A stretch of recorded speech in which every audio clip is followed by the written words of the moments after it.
Hi, I'm your host, Rick Sessinghaus, and excited to launch Flow Golf Podcast. Each episode, we will share stories, interview experts, and share cutting-edge strategies for peak performance. Here's my co-host, Hallam Morgan, to explain more about Flow Code Golf. Thanks, Rick. Flow Code Golf is a framework of strategies, principles, and techniques that take us from fear to the state of flow, the state of optimal performance, and the zone where we play our best golf. You can find out more about Flow Code Golf at www.flowcode.golf.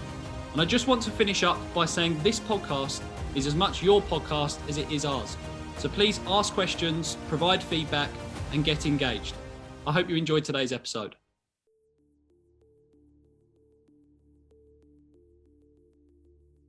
Rick, we're back again. Another episode of the Flow Golf Podcast. I'm super excited today. We're going to talk about flow. Obviously, the name of our podcast is the Flow Golf Podcast. So it's only right that we define what flow actually is. And then also I want to discuss not only how can we get our players into a state of flow, but also us as coaches. How do we coach in a state of flow? And what's the importance of coaching in a state of flow? So let's go back to my first question, Rick. What is flow? Can you define that from your perspective for the listeners? Sure. And other term that might be similar that people do know about is in the zone. I'm playing in the zone. I feel like I'm in the zone. And that terminology has been around for several years. Why I like to use flow is because it's something that's actually researched and it's a state of peak performance or optimal experience. We feel our best. We perform our best.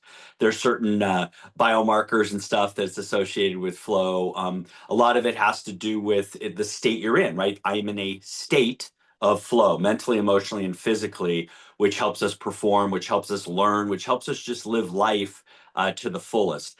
And so as we go along with these podcasts, we're certainly going to talk about some of those markers, whether it's brainwave activity and having less thinking happening in the moment, whether it's trusting our confidence that, hey, I can do this, being challenged, having clear goals.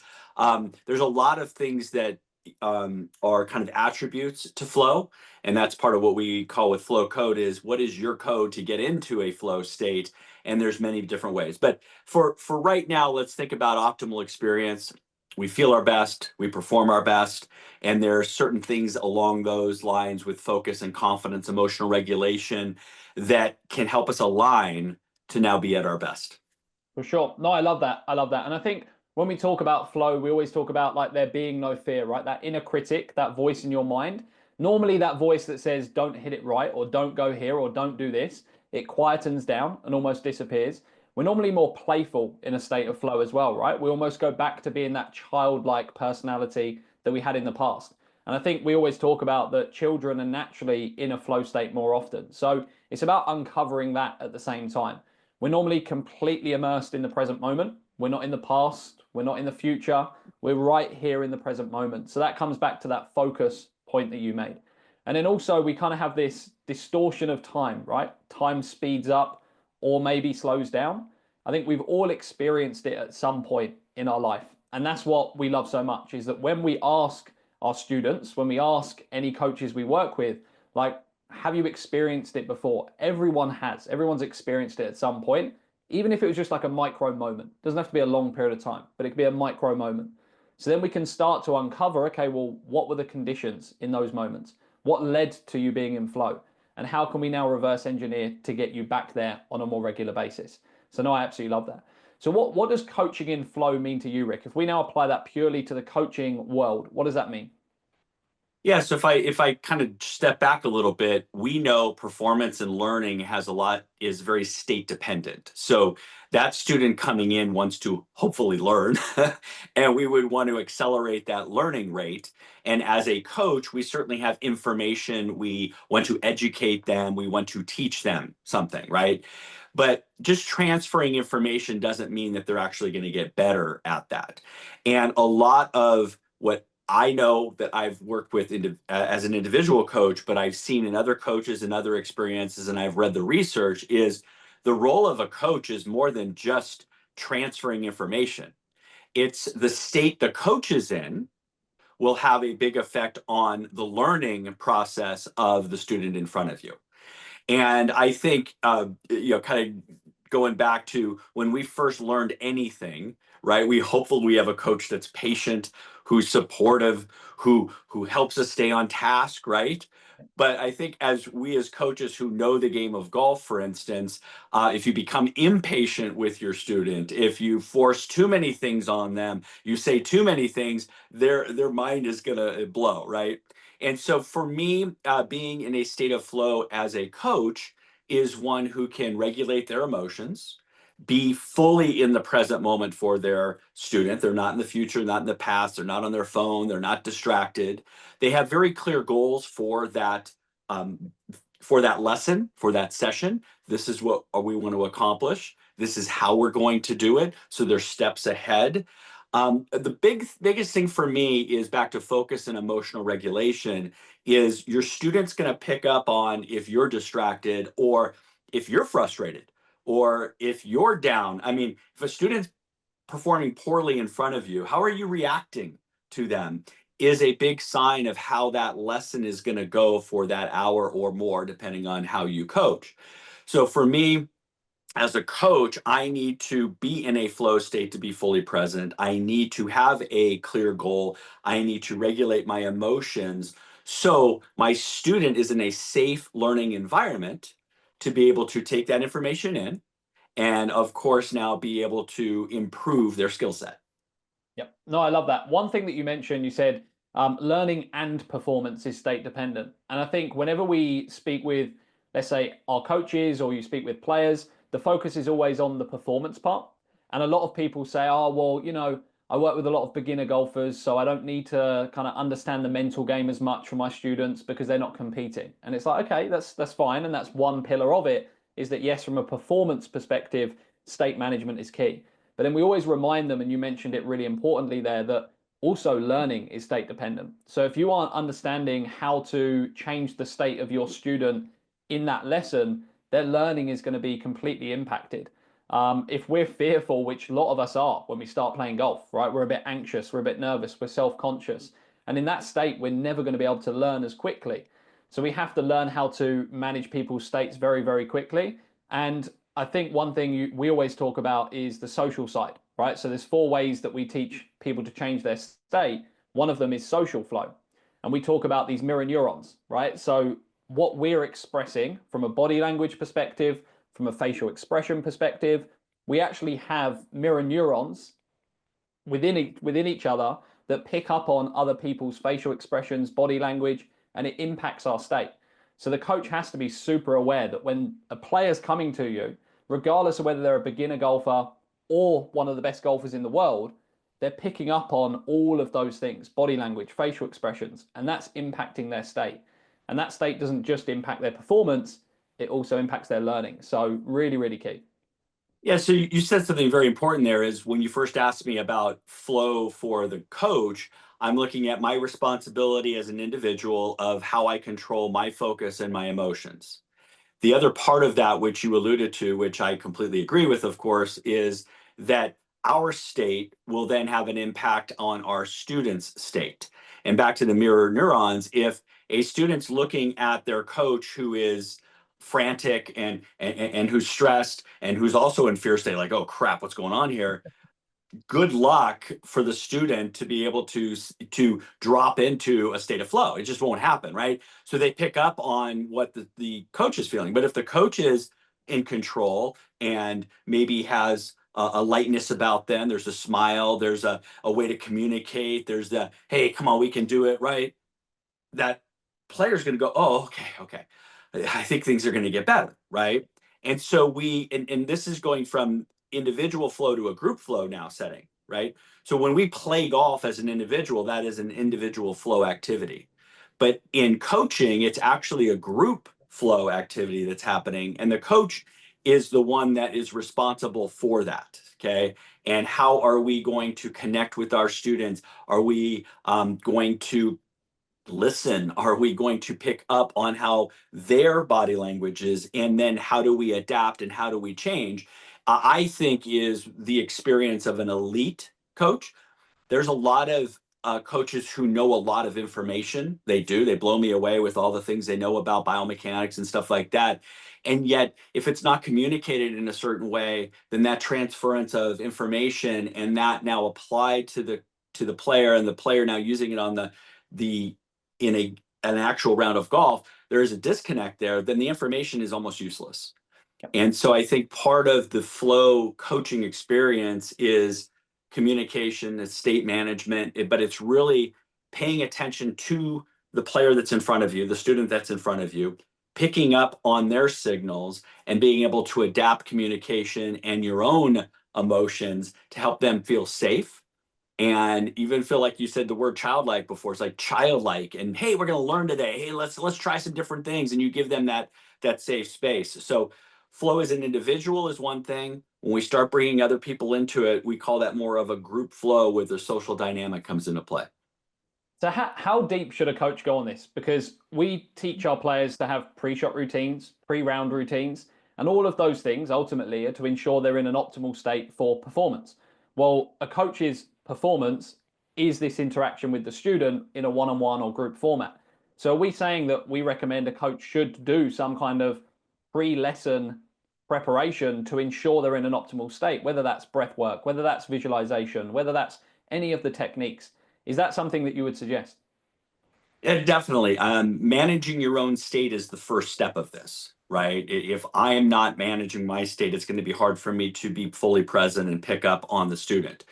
So, and I want to make this clear. I don't do this before every single lesson, everybody, but I think if I notice that my emotions are going somewhere else, if I'm a little frustrated, maybe I was on some call before, or I Giving me could a have golf lesson. Maybe after giving me a golf lesson, you exactly giving Hallam a golf lesson, which does stress me out. And in all seriousness, like I could be driving to the golf course in traffic in Los Angeles, and if that now impacts my first lesson, that's on me.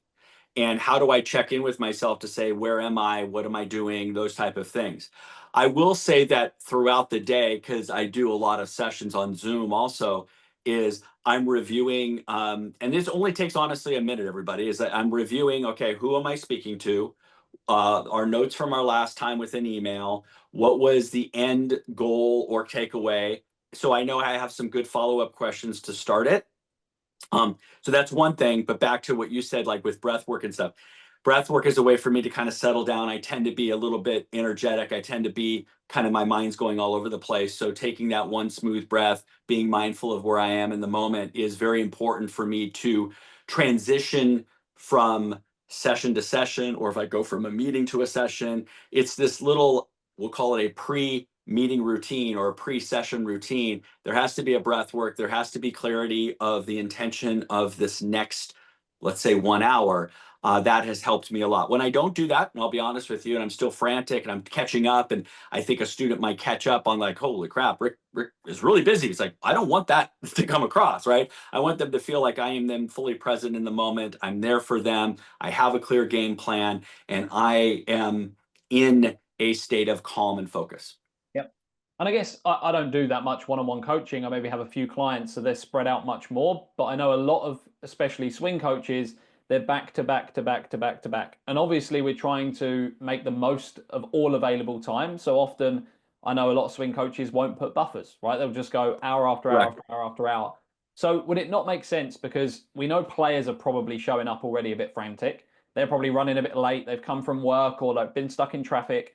If the coach also then is going from lesson to lesson to lesson, would it not make sense actually to collectively say, right, we're going to make a commitment to each other as coach and player. We want the most out of this lesson. We're going to do a 5-minute breathing exercise at the start of this lesson, because both of us, not just me as a coach saying I want you to be in a great state to the player, but actually the coach saying I want me and you, us both collectively, to be in a great state. So let's do 5 minutes. Let's align ourselves, and then let's dive into the lesson. Yeah. I remember I was working with a CPA, an accountant, and he had a lot of stress. He had a lot of responsibility. And I would see him on, I think it was like Thursday nights at like 6, right after he comes from downtown Los Angeles to drive to me.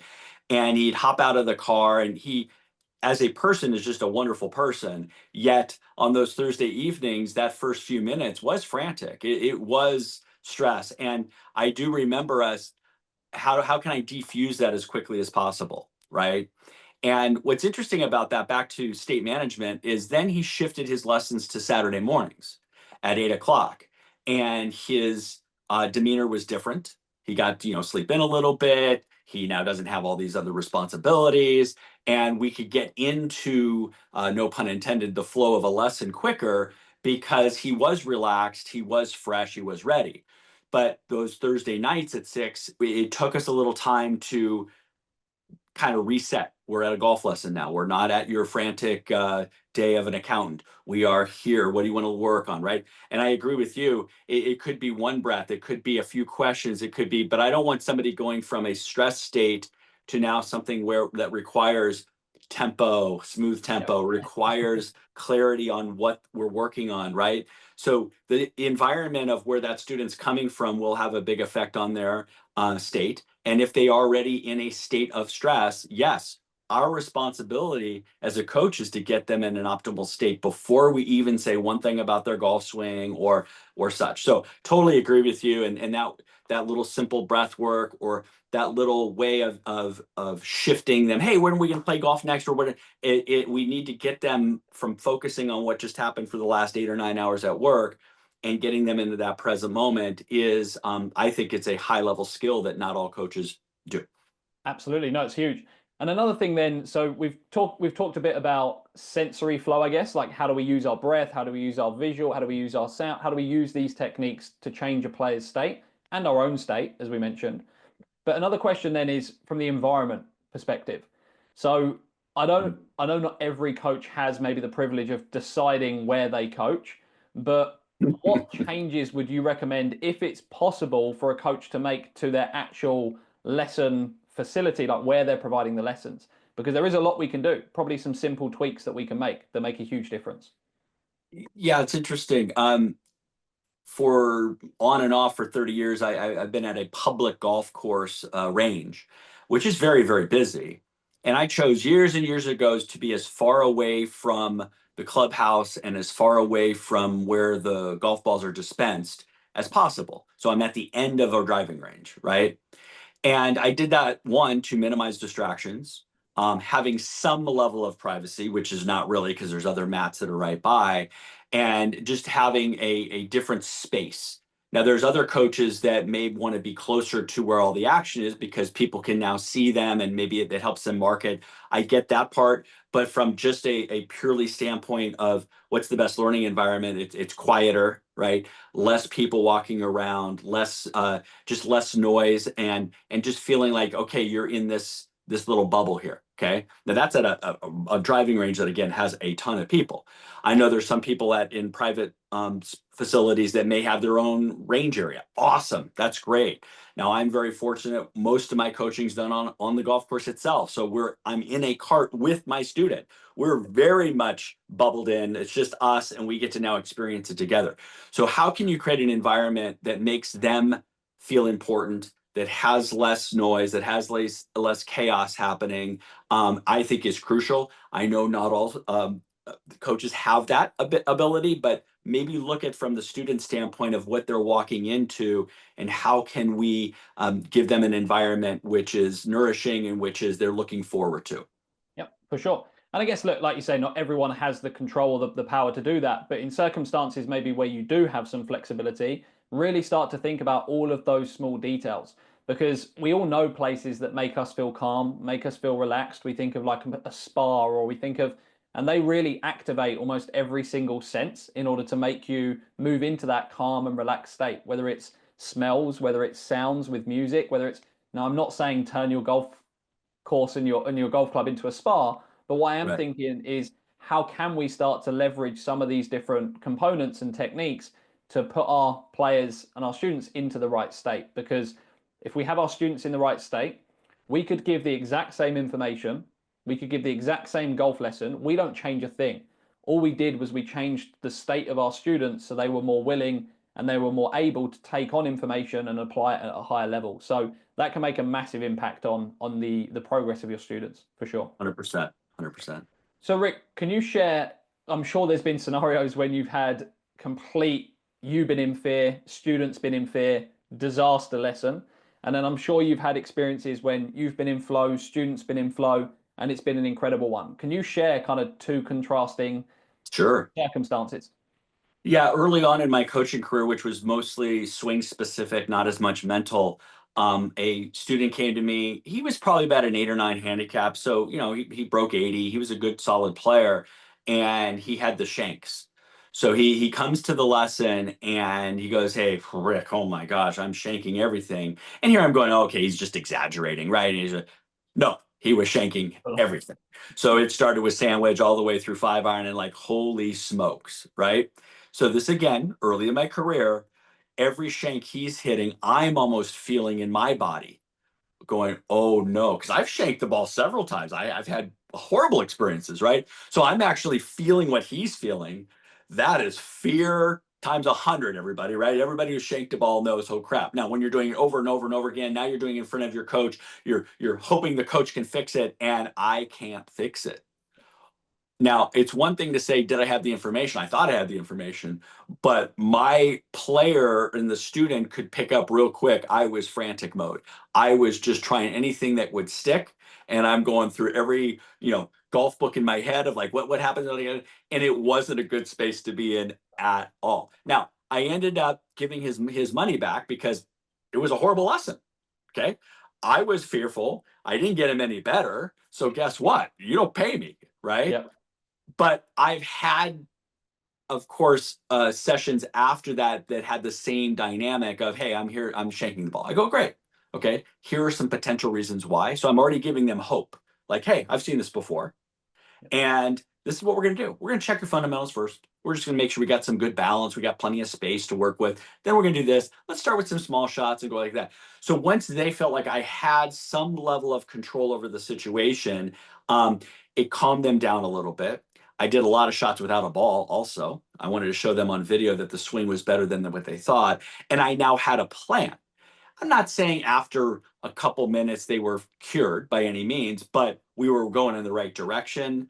If they did hit a shank, I go, "Oh, I know exactly why. Okay, we just got to change this. We got to change that." So that same dynamic, I've been in a fear state, and it was horrible, not only for that hour, and but it didn't obviously help the student. So now we have two people in fear, not good. If somebody's coming with me fear and I show them that I have a clarity of a game plan, I know what we're going to work on, I've been here before, they can kind of settle into it. I'm not saying they're totally out of fear, but I'm giving them hope. Okay. And they can see that I am in control in a good way, and they go with that. So that's one extreme. The other end, where I find that there's a good mixture of flow for me and the student, is I do a lot of playing lessons. One, I feel we're helping people coach to play better golf, not just always better golf swing, by the way. And I've noticed that throughout the years, I slip into flow when I'm childlike and when I'm playful and when I'm competing. And so, one of my things I probably do almost every single lesson is compete with my students, hit some chip shots closest to the hole, this, that. And we get this playfulness out that we want to beat each other, but it's helping us understand we're creating a skill set now under pressure. Right. But I'm not coming to it and say, "Hey, I want to put pressure on you." I'm just trying to make it playful. Is that why you just work with 20 handicappers now, Rick? Is that the reason That's why? correct. My ego is very fragile. And people ask me all the time, it's like, "Did you compete with Colin?" I said, "Yeah, at an early age, at 8 years old, right?" And And then then at what stage did you stop? Probably when he's about 12, when he's beating on me all the time. uh, and yeah, but that's playful too, is because if they beat the coach, it's great trash talking, and it helps just the relationship and the camaraderie with it. So I think when we think about golf, and this is what's interesting, it's we play golf, yet I think so many people are working at it, and we're stressed and we're forcing. It's like, no, we're playing golf. So how can I get an environment where we're playing? We're playing games, we're competing, we're being creative, so I tap into a lot of that. And so I've had specifically a lot of the junior golfers that I work with, those 1 hours go by like that. And they go, "No, that can't be an hour." I go, "It's been an hour." They go, "Oh my God, that was so much fun. Oh my God, da, da, da. I got to tell my parents to do more." It's like, but we did get a lot done in the hour. but it went by so fast because we were fully immersed in it. We were playful, we were having fun, we were competing, we were learning new things. It was just the sponge of that hour was utilized to its fullest. I love that. I love that. And something you just mentioned, you said they were finishing the lesson like, oh my God, that was so much fun. I got to get my parents to buy more lessons. Flow's good for business, right? As a golf coach.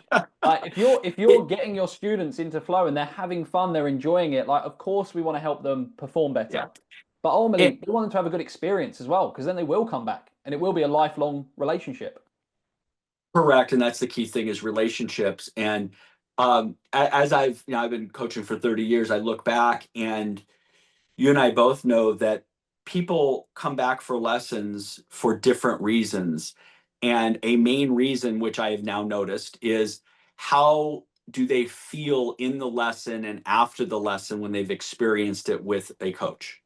And I feel that I help somebody to get in a positive state. I help, and they feel they were listened to, they feel, and they literally feel different. They're going to link that or anchor that to, oh, that golf lesson, I enjoyed that. I felt like and now we're linking emotions.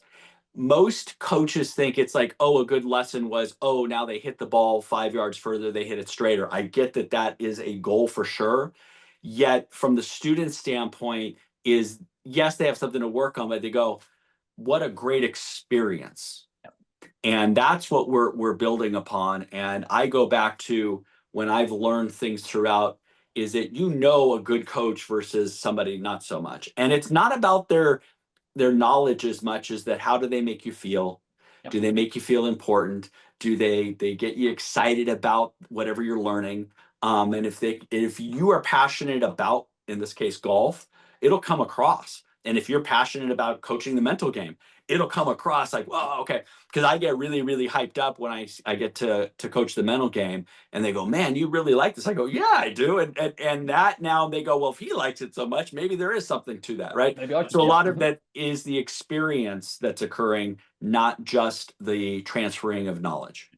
I remember, that reminds me, I remember someone saying, I think it was Ed Milet, I think he said, so many people think McDonald's sell burgers, so many people think Amazon sells, well, now they sell everything, but back then it was books. And he said, it's actually not true. Like, we look at these big organizations and what they actually sell is happiness. You look at McDonald's highest selling product, it was the Happy Meal. You look at the Amazon logo and it was a smile. And like really what we're reinforcing is you're selling someone a feeling, right? Yes, they want to hit the ball further. Yes, they want to hit better golf shots. But why do they want to do those things? Because it makes them feel good, because it brings life to them. And that's really, again, what it comes down to is how do you bring someone energy? When they come to see you and they have that golf lesson, can you send them away with more energy than what they came with? And if they have more energy, more excitement, more joy, more all these things, that's actually what's going to get them coming back. And when they keep coming back, they're going to get better anyway. So that's really what we have to keep focusing on. But one of the biggest challenges, I think, Rick, for a golf coach, it all sounds great, right? Just be super energetic, be super positive, be excited, bring this great. But how do we do that if we're back to back to back to back to back to back for every day, for 6 days a week, let's say, for 30 years? Like, how do we continue to manage our energy and ensure that we can even give that to our players? Because otherwise it drops off at the end of the day or it drops off at the end of the week, and then we're not consistent with our state. Yeah, I'm going to answer this as an athlete, right? So I get to work with some professional golfers, and they have to play week in and week out, sometimes 3 weeks in a row. You have practice rounds, pro-ams. Then have the 4 rounds of competition, and to be at their best, they need that Sunday afternoon to just have as much energy as they did, Monday when they're doing prep, right? And I think a coach needs to look at themselves as a professional athlete. And where I'm going with this, and again, I have not done this perfectly, so I'm just giving you my own experience, is how am I taking care of my own health? Okay. And there's the physical component of that. How is my sleep patterns? How's my nutrition? How's my hydration? All those things that come into play. And I have felt like I've done a fairly good job of that in my career, to where I bring physical energy because I do take care of myself in a physical way. Now, there's also the mental emotional, which I always need help with too, is now how do I manage my own stresses and certain things like that. And those that kind of goes up and down. The other thing in this, I don't know, this is just for me, is my passion for my coaching sometimes takes me out of the lower energy because I'm so passionate about wanting to share it that sometimes overrides any physical tiredness. Okay. Yep. Now, I'm not saying that's good on the long term because there might be burnout that occurs, but it's one reason why I don't do swing lessons as much on the range is that didn't bring me as much energy as doing on course mental game, those type of things. That's what brings me energy. And I love that. And I can just feel like I'm already I'm constantly plugged in, if that makes sense. Okay. So I think it's a balancing act of and I know so many really good coaches that do go back to back to back to back, and by the end of the week they are burned out and then need a day to just kind of decompress. I get that. Part of it though is we all need to do a better job of our own physicality. We expect athletes to be at their best, and they do their recovery and they do their warm-ups and they do all these type of things. Is we need to treat ourselves kind of as a professional athlete, because we are professionals and we are elite and we are trying to help other people. So please look at your own habits of how you're taking care of yourself and help that elevate. And then I would say the passion part of it does help. Okay, is you're looking forward to doing what you're doing has been, I think, a main thing for me. Yep. Yep. No, I'm glad you said you're professional, you said you're elite, but I'm glad you didn't say you're an athlete, Rick, because I would have given you some stick for that. So I'm glad you didn't. My self-esteem is going down. I thought I was a decent athlete. Well, I have to. I mean, I have to just every so often keep your ego down. We know you have to keep bringing your ego down. So cool. Exactly. No, that was super powerful. I think a really important conversation. Yes, we want to know how do we get our players into flow, but really that entire journey starts with us. It starts with us as coaches. How do we get ourselves into flow? And then naturally that will help our players start to understand it and start to integrate it as well. And we get to share that with those players, right? Those players, maybe they play once a week on a Saturday. We want to get them in to play in a flow state, and part of it is their preparation. Part of them is taking care of themselves off the golf course. Part of it is their own pre-round routines and this stuff. And so we can use, and you and I both, why we love golf so much is becomes this metaphor for life. And then we can now help people say, hey, you want to be at your best on the Saturday? Well, guess what? That might start on Tuesday when you go to the range for your one practice session. And then maybe it is getting your sleep the couple nights ahead of time, and it's warming up. And then people look at this like, wow, these goals and stuff that I can strive for is going to help also in life. And we know that golf is the ultimate on that. Absolutely. Absolutely. No, I can't wait for the next one, Rick. I know, again, some coaches will be saying, yes, great, breath work, do these things, try and get them to change their state. But having people believe that that's going to work has always been one of the biggest challenges. So on the next episode, we're going to talk about how we can start utilizing technology to enable our players to truly believe that when they do these things, it will impact their state and therefore their performance. So I can't wait for that one. Definitely. Thanks, Rick.